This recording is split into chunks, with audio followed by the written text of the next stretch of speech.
Okay, first I'd like to pay my respects to Grandmaster Elio Gracie. He had a great life, and he's one of the main reasons that I do the art, and gave me the passion to do the art that I do today. Thank you very much for your life and your contribution to the martial arts.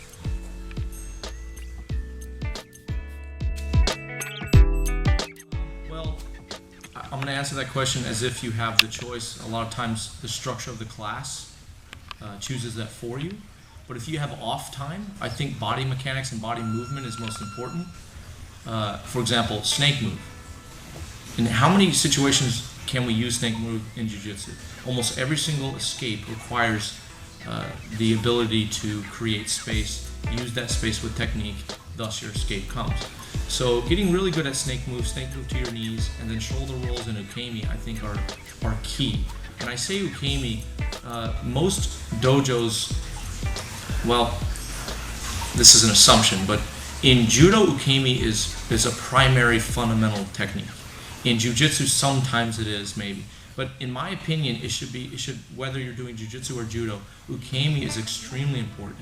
What you're learning is, of course, how to break a fall, meaning you're taking away the force or impact of a tachiwaza technique, or falling, in case you lose your balance.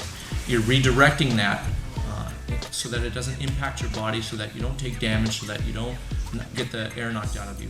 But also what you're doing is you're basically building your ability. I always call the judoka the kind of the combative gymnast. Just to be able to do a forward roll, I think, is extremely important. Again, whether you're doing judo and jiu-jitsu.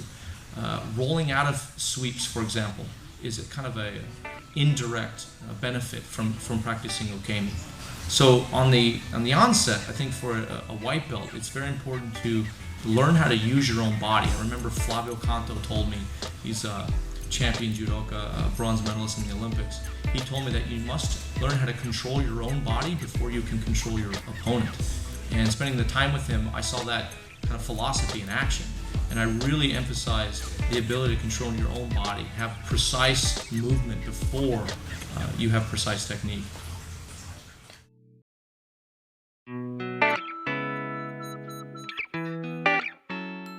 Basically using our time wisely, what not to do. I think, especially initially, a lot of people like to learn cool moves. There's a tendency for people to get very excited with these cool guard systems or these crazy flying arm bars or whatever it is. Practice functional movement, simple movement. I always tell my students to simplify. So since you're starting on a clean slate, there's no reason to get into a chaotic guard move like an X guard when you haven't learned a simple sweep. I still use simple sweep today.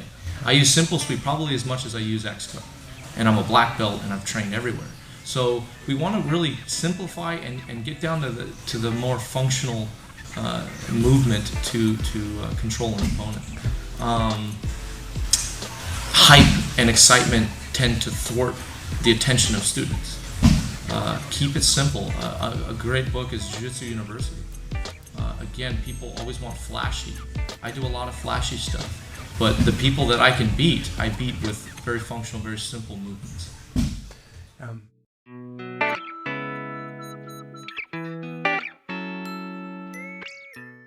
Outside of the basic technical curriculum, I really look at, and I look at this right away, first few months, is attitude. Willingness to do things correctly is very important. I think there's a tendency, and not everybody thinks this, but there's always kind of people who are outside the martial arts think of, oh, martial arts, you're supposed to be tough, you're supposed to be aggro, or other people you're supposed to be honorable and respectful.